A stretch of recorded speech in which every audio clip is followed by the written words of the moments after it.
Bem, pessoal, já falei aqui dos créditos concursais, né? E agora eu vou falar dos créditos extraconcursais, que, como eu falei antes, são os créditos que decorrem do próprio processo falimentar, né? São eles basicamente o quê? Né? A remuneração devida ao administrador judicial e às pessoas que o auxiliam, né? Os créditos trabalhistas decorrentes dos serviços prestados após a falência, tá? Não, cuidado para não confundir nessa questão dos créditos trabalhistas, para não jogar lá para o crédito concursal de 150 salários mínimos. Nesse caso aqui, são créditos trabalhistas que foram constituídos já após o processo de falência, tá? Foram prestados após a falência.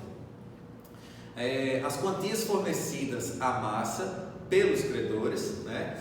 E as despesas com arrecadação, administração, realização do ativo e distribuição do seu produto, bem como custas do processo de falência, tá? Todas essas situações são considerados créditos extraconcursais e obviamente vão ter que ser pagas antes dos créditos concursais, certo?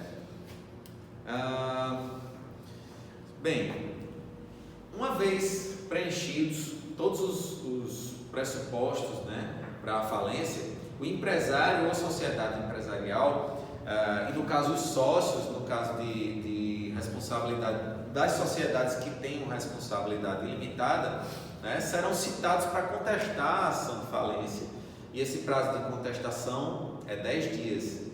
Tá? Nessa oportunidade ele pode inclusive requerer a recuperação judicial ou realizar depósito elisível. Já tinha comentado isso aqui antes, mas eu quero só para arrematar, depois de eu ter falado tudo isso, como é que se dá o quadro de credores, o administrador judicial, a assembleia de credores, tal, como é que se dá o procedimento, né, de falência propriamente dito, né?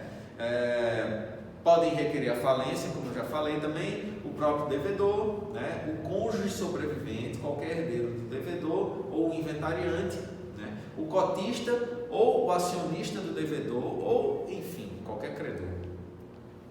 A decisão que decretar a falência, aqui ó, cuidado de novo, tá? A decisão que decreta a falência cabe agravo, cabe recurso de agravo. E da decisão que julga improcedente processo falimentar, cabe apelação. Por quê? Porque o que julga improcedente a apelação, ela extingue o processo. E já a que decreta a falência, na verdade, apenas vai iniciar um novo procedimento. Um procedimento onde se vai haver a arrecadação dos bens, né? E vai culminar com a realização do ativo, né? E pagamento do passivo. Toda aquela segunda fase que vai implicar isso aí. Então por isso que cabe agravo, porque não encerra o processo, mas apenas uma fase, certo? Bem, sobre falência, o quadro geral, o panorama geral que eu queria passar foi basicamente isso. Isso que eu passei para vocês já foi cobrado em várias provas. Esses temas já foram cobrados em várias provas, inclusive repetidos. Teve questões da OAB que foram repetidas sobre esses mesmos temas, ou seja, a banca, em vez de explorar outros, insistiu em explorar esses pontos que eu passei para vocês. Então deem uma lida na lei de falências sobre esses tópicos que eu passei para vocês. Queria só para terminar ainda aqui fazer um panorama geral sobre a recuperação extrajudicial que eu comentei desde o início. Tá? Da mesma forma que o devedor ele pode requerer a sua recuperação judicial, ele também pode tentar fazer um plano de recuperação extrajudicial. Óbvio, se os credores são soberanos, autônomos para disciplinar o que eles pretendem, né, para renegociar suas dívidas e tudo mais, porque ele obrigatoriamente deveria se submeter a um processo judicial para que isso seja feito sob a batuta do juiz. Pode simplesmente se reunir com os credores e elaborar um plano de recuperação extrajudicial e submetê-lo à homologação do juiz. Nessa hipótese, ele vai se transformar num título executivo judicial e a partir dali se seguirão as regras da recuperação propriamente dita, né? Então, se ele preencher esses requisitos para a recuperação judicial, aqueles mesmos que eu falei, que estão lá no artigo 48 da lei de recuperação judicial, ele pode negociar diretamente seu plano de recuperação, né, e submetê-lo, né, à homologação do juiz, né. Esse plano, no entanto, ele não pode contemplar o pagamento antecipado de dívidas nem tratamento desfavorável aos credores que a ele não estejam sujeitos, tá? E se já houver sido distribuído um pedido de recuperação judicial ou já houver obtido recuperação judicial anteriormente, mas há menos de 2 anos, ele também não pode pedir a homologação desse plano, porque na primeira hipótese é porque já há um pedido distribuído, né? Mas embora não tenha sido despachado pelo juiz, mas já foi distribuído no cartório, no juízo, né? No segundo caso é porque ele não pode ficar valendo-se de sucessivas recuperações, né? Não tem como. Esse pedido de homologação, né, de plano, ele também não suspende os direitos e as ações e as execuções, nem impossibilita o pedido de decretação de falência por parte de credores que não estão sujeitos ao plano de recuperação judicial. Simplesmente um credor que não faz parte daquele plano pode simplesmente chegar lá e solicitar a falência do devedor, mesmo ele tendo o aval de outros credores, né? Após a distribuição desse pedido, também, os credores não podem desistir mais do plano, tá? Firmado aquele compromisso, foi submetido lá, ele não pode mais desistir, salvo se houver anuência de todos, tá? De todos os outros, se os outros concordarem, mas via de regra ele não pode pedir. Outra coisa também que vocês precisam saber, tudo isso que eu estou falando para vocês, pode ter certeza, são os pontos mais importantes relativos à recuperação judicial. E recuperação judicial cai na prova, meus amigos, é corriqueiro isso também. Então, e são poucos artigos que tratam sobre a recuperação judicial. Se vocês quiserem apostar em acertar uma questão, eu sugiro que vocês leiam esse trechinho da lei, que está lá pelo artigo 165, se não me engano, 166, 167, são poucos artigos, então deem uma lida nisso. Importante vocês lembrarem o seguinte, que o devedor ele pode requerer a homologação, né, do plano de recuperação, que obriga todos os credores por eles abrangidos, desde que seja assinado por credores que representem mais de 3/5 de todos os créditos de cada espécie.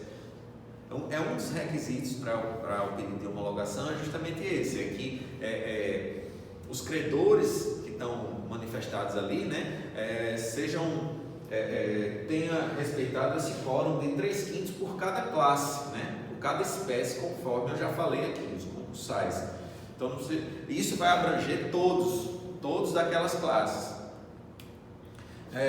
Esse plano de recuperação extrajudicial produz efeito, via de regra, após sua homologação, obviamente, mas é possível, né, que se estabeleça a produção de efeitos antes dessa homologação. E como é que é feito isso, né? É necessário que esses efeitos se refiram à modificação do valor ou da forma de pagamento dos credores signatários.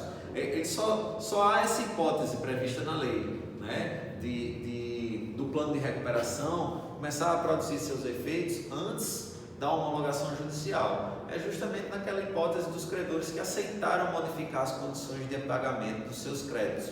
Aí, nesse caso, havendo concordância deles, dos credores signatários, aquela alteração da forma de pagamento ou dilação de pagamento vai começar a produzir efeito antes da homologação judicial, né? Se for pactuada, por exemplo, como forma de recuperação judicial, né, a alienação de um objeto com garantia real, tá? A supressão da garantia ou a substituição dela somente será admitida, obviamente, mediante a aprovação expressa do credor titular da respectiva garantia.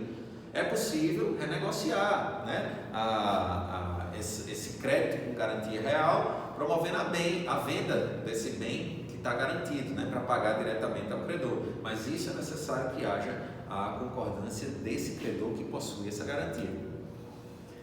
E por fim, da mesma forma, e essa questão caiu em concurso, caiu no exame de ordem, se dá em relação aos créditos que são garantidos por moeda estrangeira, pela variação cambial, né? Se for pactuado, por exemplo, que aquele crédito vai ser pago em tal data, sem a variação cambial, por exemplo, se subir ou se descer, se for suprimida essa variação cambial, ela até pode ser feita, mas é necessário que haja a concordância do credor titular do respectivo crédito, né?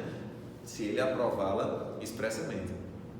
Então, enfim, foram esses os pontos mais importantes, né? Foram esses os pontos mais importantes sobre a recuperação extrajudicial, sobre a falência, a recuperação judicial. Passei para vocês um panorama geral que eu acredito que dá para ir bem no exame de ordem.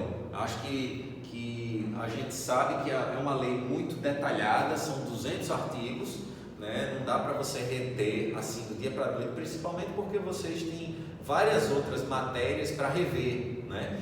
Mas uma coisa eu lhes digo, o material que eu apresentei aqui para vocês foi muito com base naquilo que é pedido nos concursos, porque não adianta, você tem que orientar o seu estudo, não adianta você estudar coisas que a banca não quer saber, não pede, entendeu? Então, vocês tendo sempre essa visão, tendo a visão de diversificar o conhecimento o máximo possível, vocês vão lograr êxito nesse exame de ordem e a gente vai se ver na segunda fase aqui no Q3. Então, galera, boa sorte aí se a gente não se vê mais e sucesso para todos.